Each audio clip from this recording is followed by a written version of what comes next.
Mate, I just booked a flight to Bali, ordered Thai food, and reserved a dinner table, all by having a conversation with ChatGPT.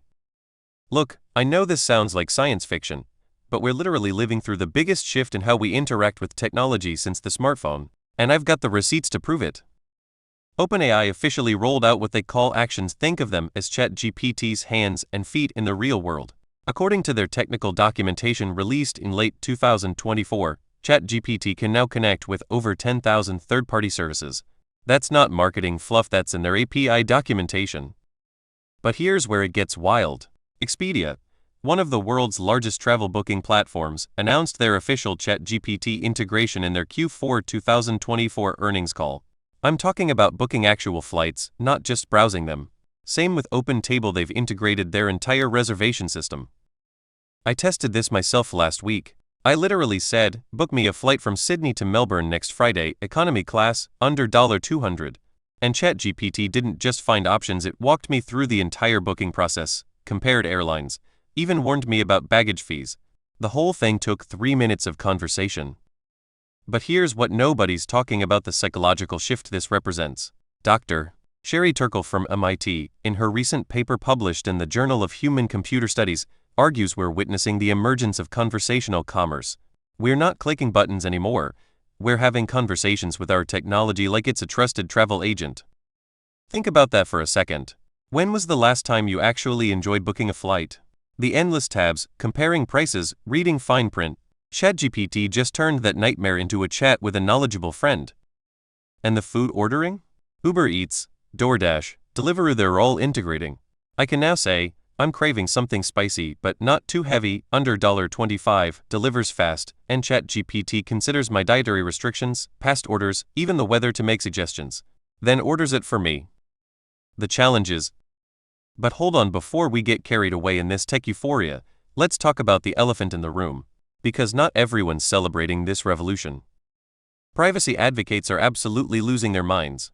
The Electronic Frontier Foundation released a scathing report just last month highlighting how these integrations require unprecedented access to personal data. Think about it: ChatGPT now knows your travel patterns, food preferences, spending habits, even your dietary restrictions. Dr.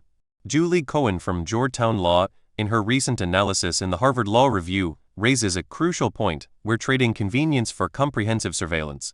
When ChatGPT books your flights, it's not just accessing Expedia, it's building a detailed profile of your life patterns. And here's something that kept me up last night thinking, what happens when it gets things wrong? Traditional booking sites, you click wrong, that's on you. But when you tell an AI, book me something nice for my anniversary, and it interprets nice as a $3,000 suite when you meant $300, who's responsible? I've already had this happen.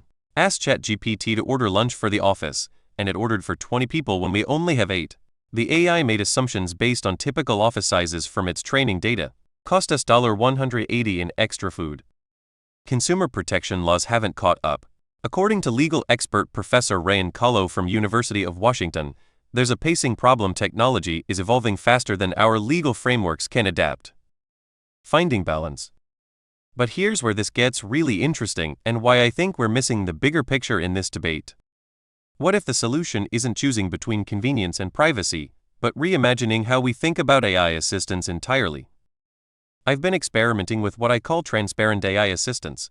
Instead of giving ChatGPT broad access to everything, I'm teaching it to ask specific questions. Rather than book me a flight, I say help me compare flight options to Melbourne, then I'll book the one I choose.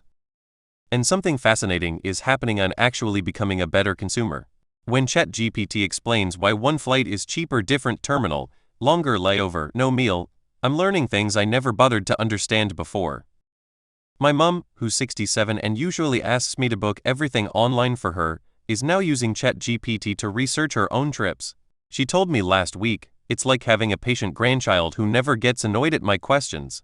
She's more confident, more independent, but also more informed about her choices. The synthesis here might be that AI isn't replacing human decision-making, it's augmenting our ability to make informed decisions. The key is maintaining human agency while leveraging AI capability. Bigger questions. But this raises some massive questions that I can't stop thinking about, and I'd love to hear your thoughts in the comments. Are we heading toward a world where we talk to AI for everything? And is that necessarily bad? My 8-year-old nephew already asks Alexa questions more naturally than he asks adults. For him, conversational AI isn't revolutionary, it's just how technology works. Here's what really gets me: if AI becomes our primary interface with the digital world, who controls the AI? Currently, ChatGPT's recommendations are influenced by its partnerships. When it suggests a restaurant, is that the best option for me, or the one paying for placement? And here's the question that honestly scares and excites me at the same time. What happens to human skills when AI can do everything for us? Are we becoming more capable or more dependent?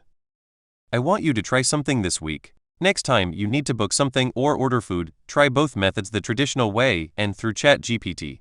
Then tell me in the comments, which felt more natural? Which gave you more control? Which did you trust more? Because I have a feeling we're not just changing how we shop or travel. We're changing how we relate to technology itself. And that's either the most exciting or terrifying thing happening right now. What do you think? Are we gaining a powerful assistant, or losing something essentially human about making our own choices? Let me know in the comments. I read every single one, and honestly, you guys often see angles I completely miss.